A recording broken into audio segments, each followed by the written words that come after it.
Eh bien, bonjour à tous. Je suis ravi de vous retrouver pour cette session lors de l'Innovation Summit. L'objectif de cette session est de vous éclairer sur la manière la plus simple possible sur la façon d'activer le plan de relance dans le cadre de votre activité industrielle.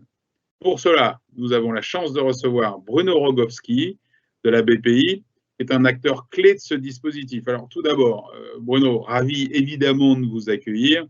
Pourriez-vous vous présenter en quelques mots et puis revenir très rapidement sur les missions de la BPI? Bonjour, Bruno Rogowski. Donc, je dirige les opérations d'accompagnement de BPI France. C'est un des volets de l'activité de BPI France qui consiste à apporter du conseil et des programmes d'accélérateur à des PME et des ETI. Merci Bruno.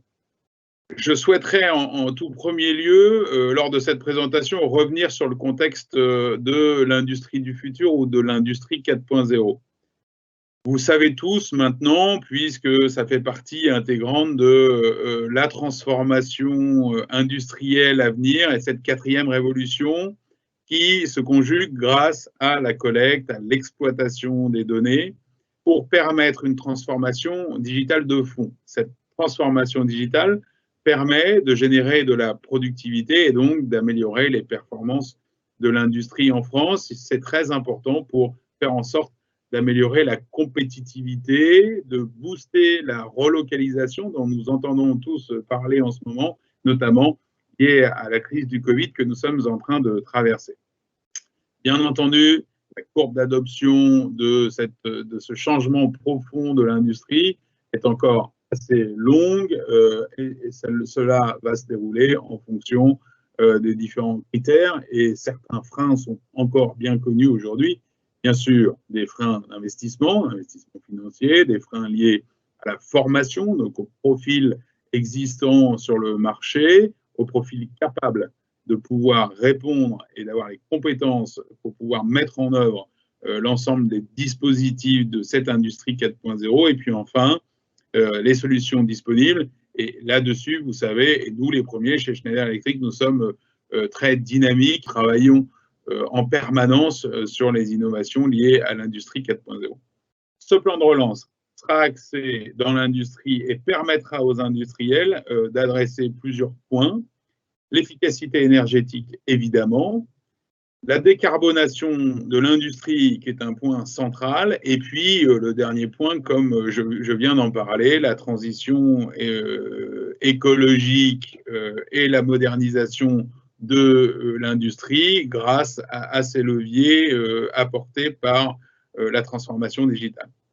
Nous sommes, Schneider Electric, très engagés depuis de nombreuses années dans l'innovation et l'accompagnement de ces filières et de l'ensemble des filières industrielles pour vous permettre de bénéficier de l'attractivité et donc de la compétitivité apportée par ces nouvelles technologies. Ce plan de relance fonctionne sous forme de subventions, évidemment. Il peut se cumuler en partie, mais sans plus attendre et sans vous donner plus de détails. Nous recevons Bruno Rogowski ici présent. Et d'abord, Bruno, comme je vous le disais, vous êtes un grand acteur. La BPI est un grand acteur de ce plan de relance, un grand acteur également de la transformation digitale. Alors, Bruno, tout d'abord, est-ce que vous pouvez nous donner votre vision du plan de relance et puis nous dire précisément le rôle de la BPI dans ce plan et peut-être aller un peu plus loin sur les différents volets que compose ce plan? Oui, le rôle de BPI France, grosso modo, c'est déjà d'être le relais en matière de financement et d'accompagnement, le relais de la puissance publique vis-à-vis des TPE, des PME et des ETI. BPI France a, vous le savez, deux actionnaires, la Caisse des dépôts et consignations et Bercy, l'État. Donc il y a essentiellement 5 métiers dans BPI France. Le premier, le plus visible et le plus massif, c'est celui du financement, qui consiste à apporter des prêts aux entreprises, du financement sur des projets. Et en particulier, depuis le confinement, depuis la crise du Covid, nous avons relayé les prêts garantis par l'État, les PGE, de façon assez massive, puisque nous en avons accordé à 1700 entreprises pour plus d'1 milliard d'euros. Le deuxième métier, c'est le métier de l'investissement. Nous sommes capables d'apporter des fonds propres à des entreprises et nous faisons auprès d'environ 1 millier, enfin nous sommes au capital d'environ 1 millier d'entreprises françaises de toute taille. C'est le soutien à l'innovation. Donc, nous sommes actifs sous forme d'aide, de subventions et de conseils auprès des entreprises sur le développement de leur R&D, mais aussi d'activation du milieu des startups pour essayer de les financer et de les aider à grandir. Le quatrième métier, c'est le métier de l'export, du soutien à l'export. Nous aidons les entreprises françaises à développer leur activité à l'international, en exploration en amont et puis en levant des prises de risque lorsqu'elles s'installent à l'international. Et puis le cinquième métier que je pourrais explorer, qui est celui qui me concerne plus directement, c'est celui de l'accompagnement, puisque BPI France ne fait pas qu'apporter des financements aux entreprises, mais apporte aussi du conseil.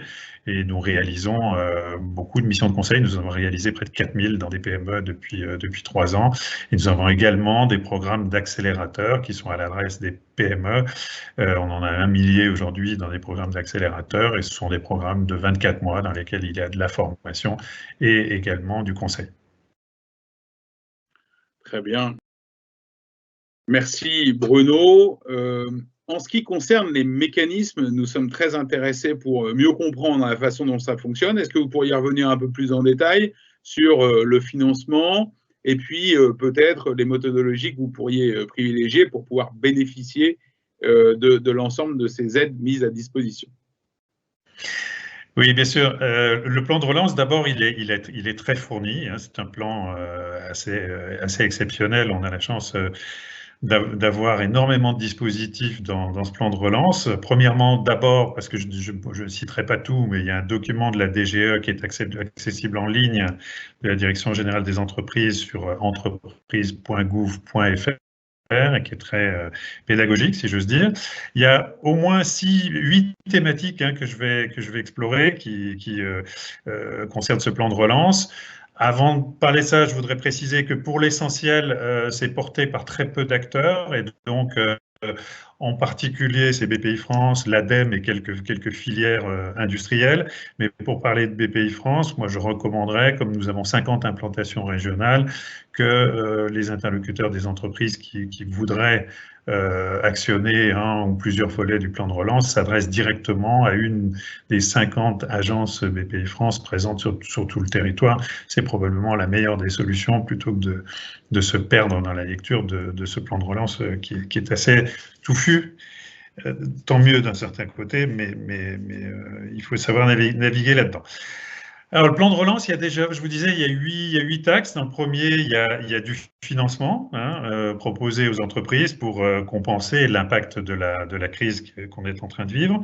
Il y a les prêts garantis par l'État, je le disais tout à l'heure, qui peuvent aller jusqu'à 25% du chiffre d'affaires de chacune des entreprises. Donc, ça fait des sommes assez colossales à actionner quand on en a besoin pour relancer son besoin en fonds de roulement ou financer des projets. Il y a des avances remboursables qui sont aussi cumulables avec le PGE. Ça, c'est pour la partie financement. Ça, il faut l'actionner avec BPI France. Il y a également du capital, c'est-à-dire non pas du prêt, mais du capital ou des obligations convertibles qui sont possibles en particulier dans le secteur de l'automobile et dans le secteur de l'aéronautique. Et puis pour tous les autres il y a techniquement ce qu'on appelle du quasi-capital, c'est-à-dire qu'on peut actionner des obligations convertibles qui sont du semi-capital, pardon d'être un peu technique, mais qui sont remboursables, et ça pour les PME. Il y a un deuxième volet dans ce plan de relance qui concerne l'appui à la transition écologique et à la décarbonation. Donc dans ce dispositif, dispositif-là, il y a des prêts verts qui sont des prêts spécifiquement pour la décarbonation et la transition énergétique, qui sont actionnés par BPI. Il faut actionner BPI France. Le maximum accessible est d'1 million d'euros pour les PME en particulier et les ETI. Il y a également dans ce dispositif des subventions de décarbonation qui peuvent aller jusqu'à 45 à 65% de prise en charge sous forme de subventions des projets de décarbonation. Donc là, c'est plutôt l'ADEME qui va actionner ce sujet-là, mais BPI France est très au fait et saura vous guider. Et puis, il y a également proposé à l'ensemble des entreprises industrielles, qu'elles soient ETI, PME ou plus petites entreprises, des diagnostics écoflux qui permettent à l'intérieur d'un site industriel de regarder très précisément quels sont les secteurs d'amélioration sur la déperdition énergétique ou d'autres sujets liés à l'engagement en matière, par exemple, pour prendre cet exemple-là. Et puis, il y a également, mais ça concerne le recyclage des matières plastiques, un dispositif spécifique géré par l'ADEME. Voilà pour la partie transition écologique et décarbonation. Le troisième volet du plan de relance, ce sont des actions concernant le numérique et l'industrie du futur. On y reviendra probablement tout à l'heure, Marc, mais grosso modo, il y a des actions de conseil. La puissance publique et les régions proposent aux PME 10 000 diagnostics pour faciliter l'implantation des technologies d'industrie du futur auprès des entreprises.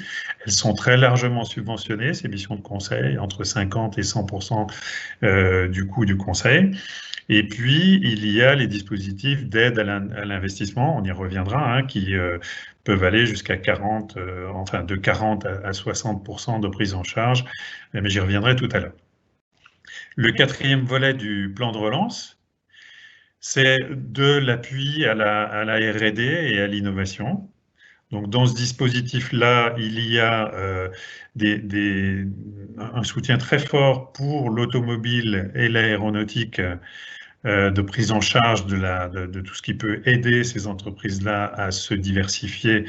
Et ça, c'est à voir avec les filières, la PFA d'une part pour l'automobile et puis le GIFAS d'autre part pour l'aéronautique. Et puis, il y a ce qu'on appelle des PSP, qui sont des projets structurants pour la compétitivité, qui sont ouverts à tous les types d'industries et qui peuvent permettre de prendre en charge, sous forme de subvention, de 30 à 50% des coûts de R&D pour l'ensemble des secteurs. Un sujet qu'il faut évidemment discuter avec votre interlocuteur BPI France, puisque c'est nous qui gérons ces PC, pardon. Le cinquième volet, c'est un volet important, je dirais, pour actionner la fibre patriotique, qui est l'aide à la localisation des productions en France ou à leur relocalisation de fournitures qui viendraient de l'étranger ou qui seraient produites par des entreprises françaises à l'étranger. Donc là, je ne vais pas rentrer dans le détail, mais il y a des subventions très significatives qui sont en cours de déploiement qui peuvent aller jusqu'à 80% du montant du projet de relocalisation.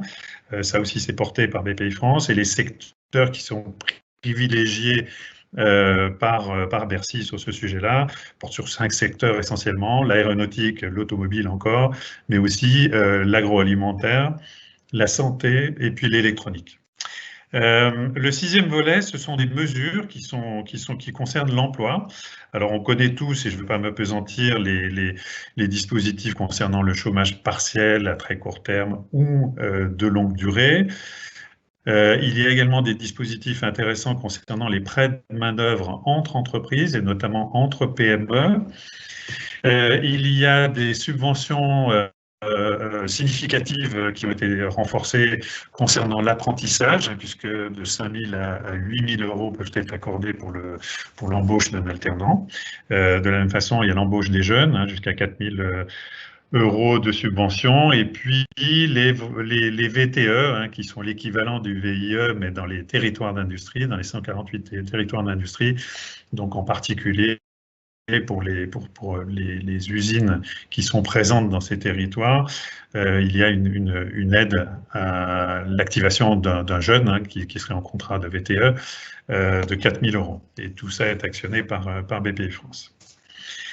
L'autre volet important aussi, c'est le développement à l'export. J'en ai brièvement parlé tout à l'heure. Donc ça, c'est pour aller chercher des relais de croissance à l'international. Donc il y a beaucoup de dispositifs, l'assurance prospection et l'assurance crédit que peut accorder BPI France et Business France, qui permet de dérisquer l'exploration d'un marché ou de dérisquer le fait de véritablement pouvoir se faire rembourser ou de se faire payer plutôt par un client à l'international. Et puis le dispositif des VIE à l'international pour ces jeunes qui est renforcé parce qu'il est surabondé de 5 000 € dans le cadre du plan de relance. Et puis, dernier volet de ce dispositif, de l'aide au développement pour repenser sa stratégie et la déployer à travers des programmes d'accélération et de conseil qui sont proposés par BPI France. Il y a donc des programmes d'accélérateurs, ce sont des programmes de 24 mois qui sont proposés à des PME et des ETI pour repenser leur stratégie, leur organisation industrielle, leur performance commerciale et travailler sur des sujets de gouvernance ou de croissance externe, par exemple. Et tout ça est largement abondé par la puissance publique à raison de 50%. Et il y a également des modules de conseil sur le rebond qui sont dont certains, en particulier, permettent de sécuriser son cash et de l'utiliser à bon escient dans les besoins en fonds de roulement que les entreprises ne manqueront pas d'avoir au moment du redémarrage. Peut-être en conclusion de votre intervention, pourriez-vous nous donner plus de détails également sur la fin du suramortissement? Et vous savez que les industriels sont très concernés par cette mesure, mais la fin du suramortissement correspond également à la création de la subvention. Donc, on va passer du suramortissement à la subvention. Est-ce que vous pourriez nous donner un petit peu plus de détails? Je pense que nos industriels présents aujourd'hui ont besoin de mieux comprendre la façon dont ça fonctionne. En ce qui concerne l'aide à l'investissement vers l'industrie du futur, donc je vais focaliser un petit peu sur ce sujet-là. Il y a pas mal de choses qui ont changé, qui peuvent intéresser nos interlocuteurs. Bon, d'abord, le suramortissement, qui était une mesure qui avait été décidée en 2018, le suramortissement disparaît à la fin de cette année 2020. Il ne sera pas reconduit l'année prochaine. En revanche, les aides à l'investissement vont être matérialisées sous forme de subventions. La subvention, elle va être de 40% du projet sur les investissements et pourra être portée, suivant la taille de l'entreprise, pourra être abondée de 10 ou 20% supplémentaires, donc passer de 40 jusqu'à 60 en fonction de la taille de l'entreprise. Pour ces projets, les équipements concernés sont des équipements qui ont du sens par rapport à l'implantation des techniques d'industrie du futur. Donc ça englobe les équipements, la robotique, mais aussi les logiciels et les coûts de formation associés et de conseils associés. Donc c'est relativement global et large en matière de périmètre. En ce qui concerne l'activation de ces aides, moi je recommanderais 2 ou 3 choses à nos interlocuteurs qui sont absolument fondamentales à mes yeux. Premièrement, il y a le sujet des de minimis avec lequel toutes les entreprises ne sont pas forcément familières, mais grosso modo, les de minimis, c'est dans la réglementation européenne le maximum d'aide d'État qu'une entreprise peut recevoir. Ce maximum, il est aujourd'hui de 200 000 € d'aide d'État cumulée sur 3 ans. Exceptionnellement, sur 2020, peut-être cette dérogation sera-t-elle prolongée sur les années qui viennent, mais à ce stade, c'est seulement sur 2020, le de minimis est porté à 800 000 € d'aide publique. Donc ça veut dire qu'une entreprise qui a un projet d'investissement lié à l'industrie du futur pourra le faire avec un plafond ce plafond des de minimis qui sera beaucoup moins contraignant que ce qu'on pouvait avoir il y a encore quelques mois. D'autre part, la subvention, là, pour le moment, elle court jusqu'à fin 2020, c'est-à-dire qu'il nous reste 2 mois, grosso modo, pour déposer des dossiers. Mais soyons réalistes, l'important, c'est de déposer un dossier en ligne qui décrit le projet d'investissement et les entreprises auront le temps, l'année prochaine, voire même l'année d'après, de le mettre en œuvre, ce projet. Et les subventions, bien évidemment, arriveront une fois le projet réalisé, mais dans 1 an, dans 2 ans, ça n'a pas beaucoup d'importance. Et en attendant, il est tout à fait possible donc de financer ou de préfinancer la subvention, voire même la totalité du projet, par un financement BPI-France, bien évidemment. Donc je crois qu'il faut faire vite, il faut profiter de cette remontée temporaire des de minimis, comme je vous le disais tout à l'heure, c'est un peu technique, mais il faut composer avec ça, et puis bien penser que les suramortissements, normalement, devraient être actionnables sur 2020, et que ça devrait être la dernière année, donc cette année, on devrait pouvoir cumuler les deux en 2020. Je voulais préciser également que dans le 4e projet de loi de finances rectificative, il y a un projet qui est exactement le même que celui dont on vient de parler sur l'industrie du futur, mais qui va concerner cette fois-ci la transition énergétique et tous les projets associés. Donc, il a été déposé le 4 novembre. On devrait avoir, il y a 1 milliard d'euros de subventions complémentaires qui va être alloué si ce projet passe pour les entreprises, notamment les PME, et les sujets qu'on peut imaginer de C2E et de cumul avec des de minimis seront bientôt, enfin très rapidement annoncés à cette occasion-là. Merci beaucoup Bruno pour tous ces détails. Je pense que désormais, le plan est plus clair pour vous tous. Vous savez comment faire en sorte d'activer les aides, les subventions, les plans qui sont mis à votre disposition. Un guichet unique qui est la BPI, simple. Vous avez un site bpi.fr qui vous permet de mieux connaître vos interlocuteurs en local. Évidemment, n'hésitez pas à nous poser des questions. Nous sommes, nous, Schneider Electric, vraiment à la manœuvre pour vous accompagner dans le cadre de ces appels à projets. Nous avons la capacité technique de vous aider à formuler vos demandes. Je reviens sur un point extrêmement important, c'est l'urgence. Ces dossiers doivent être déposés avant le 31 décembre. Donc, n'hésitez pas à vous rapprocher de la BPI, n'hésitez pas à vous rapprocher de vos interlocuteurs chez Schneider Electric pour pouvoir vous aider à monter ces dossiers. Merci encore de votre attention et je vous dis à très bientôt.